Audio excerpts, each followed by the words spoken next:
আজকে যে চিকেনের রেসিপিটা শেয়ার করব এটা দেখতে চিকেন হলেও খেতে কিন্তু একদম মাটনের মতো। এই চিকেনের রেসিপিটা একবার কেউ খেলে বলবেই না যে এটা চিকেন খেয়েছি, বলবে মাটন খেয়েছি। এত টেস্টি হবে চিকেনের এই রেসিপিটা, আর বানানো ভীষণ সহজ, ঝটপট তৈরি হয়ে যাবে। আর এই চিকেনের রেসিপিটার সাথে স্পেশালি তন্দুরি রুটি, নান বা ফ্রাইড রাইস অসাধারণ টেস্ট লাগে। এই রবিবারে অবশ্যই কিন্তু এই চিকেন কারি রেসিপিটা ট্রাই করে দেখবে, আমার মনে হয় তোমাদেরও অনেক ভালো লাগবে। নমস্কার, আমি সুস্মিতা, আমার রান্নাঘরে সবাইকে স্বাগত জানিয়ে শুরু করছি আজকের রেসিপি। আজকে আমি বানিয়ে দেখাবো একদম মাটন স্টাইলে চিকেন কারির রেসিপি। তাহলে চলো আর কথা না বাড়িয়ে ঝটপট রান্নাটা শুরু করে দিই। সবার প্রথমে দেখো এখানে আমি নিয়ে নিয়েছি প্রেসার কুকার। আজকের রান্নাটা সম্পূর্ণ প্রেসার কুকারেই করব, তো আমাদের সময় অনেক বেঁচে যাবে, ঝটপট তৈরি হয়ে যাবে। এবার প্রেসার কুকারের মধ্যে দিয়ে দিয়েছি 1/2 কাপ পরিমাণে সর্ষের তেল। তেলটাকে খুব ভালো করে গরম করে নেব।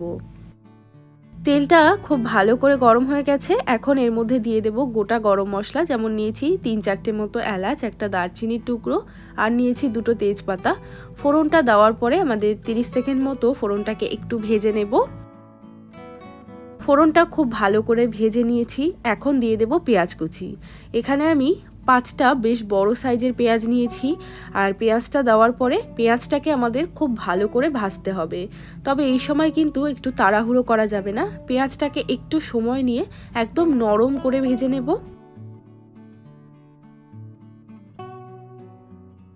তো এখন দেখো মোটামুটি 10 থেকে 15 মিনিট সময় নিয়ে পেঁয়াজটাকে কিন্তু ভালো করে ভেজে নিয়েছি। পেঁয়াজটা একদম ট্রান্সপারেন্ট হয়ে এসছে, তবে একদম বেরেস্তা মতো করে পেঁয়াজটা কিন্তু ভাজতে হবে না। এইরকম গোলাপি কালার হবে এবং নরম হবে, ততক্ষণই পেঁয়াজটাকে ভাজতে হবে। তো পেঁয়াজ ভাজা হয়ে গেলে এরপর এর মধ্যে আমি দিয়ে দিচ্ছি 1 চামচ পরিমাণে আদা বাটা, দিয়ে দেব 1 চামচ পরিমাণে রসুন বাটা, আর দিয়ে দিচ্ছি 1 চামচ পরিমাণ, আর দিয়ে দিচ্ছি পাকা লঙ্কা ভালো করে বেটে নিয়েছি। ঝালটা অবশ্যই তোমরা তোমাদের স্বাদ মতো দেবে, তবে এই চিকেন কারিটা একটু ঝালঝাল হলে বেশি ভালো লাগবে। এবার এই মশলাগুলো আমাদের 5-6 মিনিট মতো সময় নিয়ে পেঁয়াজের সাথে খুব ভালো করে ভেজে নেব। 5-6 মিনিট মতো মশলাগুলো ভেজে নেওয়ার পর এবার এর মধ্যে দিয়ে দিচ্ছি টমেটো। এখানে বেশ বড় সাইজের 2টো টমেটো আমি নিয়েছি। টমেটো দেওয়ার সাথে সাথে দিয়ে দিচ্ছি স্বাদ মতো লবণ, দিয়ে দিচ্ছি 1 টিস্পুন পরিমাণে জিরের গুঁড়ো, 1 টিস্পুন পরিমাণ দিয়ে দেব ধনের গুঁড়ো, 1/2 টিস্পুন দিয়ে দিচ্ছি হলুদের গুঁড়ো। এবার মশলাটাকে খুব ভালো করে নেড়েচেড়ে মিশিয়ে নেব। এরপর এর মধ্যে আমি দিয়ে দিচ্ছি অল্প জল। এখানে কিন্তু খুব বেশি পরিমাণ জল দিতে হবে না, অল্প করে জল দিতে হবে। এবার জলটা দেওয়ার পরে মশলাটা খুব ভালো করে একটু নেড়েচেড়ে নিচ্ছি। এবার প্রেসারের ঢাকাটা আটকে একটা সিটি দিয়ে নেব, এতে করে মশলাটা খুব তাড়াতাড়ি নরম হয়ে যাবে এবং আমাদের কষাতেও কিন্তু একদম সময় লাগবে না। একটা সিটি পড়ে গেছে, এখন আমি গ্যাসটাকে অফ করে দেব আর প্রেসার কুকারটা খুলে নেব। তো এখন দেখো প্রেসার কুকারটা খুলে নিয়েছি। এইবার গ্যাসটাকে অন করে দিয়েছি। এইবার মশলাটাকে খুব ভালো করে কষিয়ে নেব। এই মশলাটা কষাতে একদমই সময় লাগবে না, গ্যাসের ফ্লেমটা একটু বাড়িয়ে রাখবো আর তেলটা ছাড়া পর্যন্ত মশলাটাকে ভালো করে কষিয়ে নেব। 3 থেকে 4 মিনিট সময় লেগেছে মশলাটার থেকে তেল ছাড়তে। এইভাবে প্রেসারে একটা সিটি দিয়ে নিলে খুব তাড়াতাড়ি কিন্তু মশলা কষানোও হয়ে যায়। তো এখন আমি এর মধ্যে দিয়ে দিচ্ছি একটা গোটা রসুন, এটা আমার ভালো লাগে তাই দিয়েছি। আর তার সাথে এবার আমি দিয়ে দেব চিকেন। এখানে আমি 1 কিলো চিকেন নিয়েছি, আর চিকেনের পিস রেগুলার যেরকম নর্মাল পিস থাকে সেরকমই আছে। এইবার চিকেনটাকে আমাদের কিছুক্ষণ মশলার সাথে কষিয়ে নিতে হবে। মোটামুটি 10 থেকে 15 মিনিট মতো সময় নিয়ে একটু ভালো করে কষিয়ে নেব, যাতে এই মশলার থেকে চিকেনের থেকে যে জলটা বেরিয়েছে সেটা শুকিয়ে তেলটা যাতে ছেড়ে দেয়। ক্রমাগত এইভাবে নাড়াচাড়া করতে থাকবো।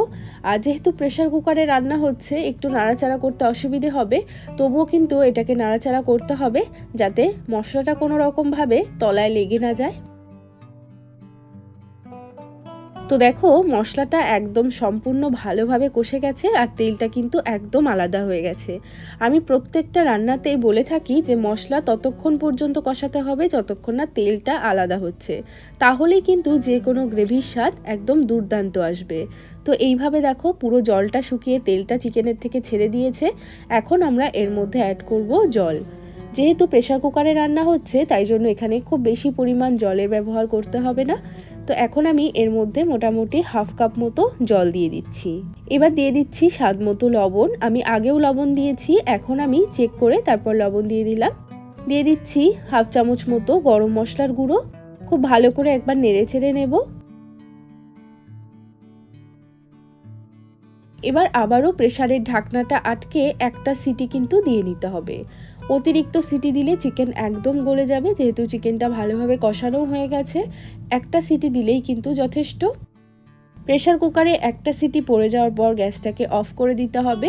আর যতক্ষণ না প্রেসার কুকারটা নিজে থেকে খুলছে ততক্ষণ কিন্তু প্রেসার কুকারের ঢাকনাটা আর খোলা যাবে না।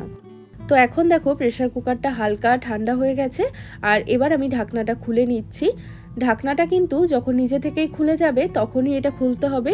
ভেতরে প্রেসার থাকা সময় পর্যন্ত কিন্তু এটাকে আর খোলা যাবে না। তো এই যে আমাদের মাটন স্টাইলে চিকেন কারি কিন্তু সম্পূর্ণ রেডি হয়ে গেছে। আর এই রেসিপিটা একবার খেলে বারবার কিন্তু এইরকমভাবেই চিকেন রান্না করতে ইচ্ছে করবে। এতটা টেস্টি হয় যে এটা খাওয়ার পরে কেউ বলবেই না যে মাটন খেলাম না, চিকেন খেলাম। অসাধারণ টেস্টি এই চিকেনের প্রিপারেশনটা অবশ্যই ট্রাই করে দেখবে। আর এই চিকেন কারির সাথে সাদা ভাত হোক বা ফ্রাইড রাইস, নান, যে কোনো কিছুর সাথে খেতেই কিন্তু অসাধারণ লাগবে। রেসিপিটা অবশ্যই ট্রাই করে দেখবে। আর আজকের ভিডিও যদি ভালো লাগে অনুরোধ করব একটা লাইক করার জন্য। চ্যানেলটিকে সাবস্ক্রাইব করে না থাকলে চ্যানেলটিকে সাবস্ক্রাইব করে নিতে ভুলবে না। সবাই ভালো থাকবে, সুস্থ থাকবে। আমি আবারও চলে আসবো অন্য কোনো রেসিপির সাথে। আজ এ পর্যন্তই, টাটা।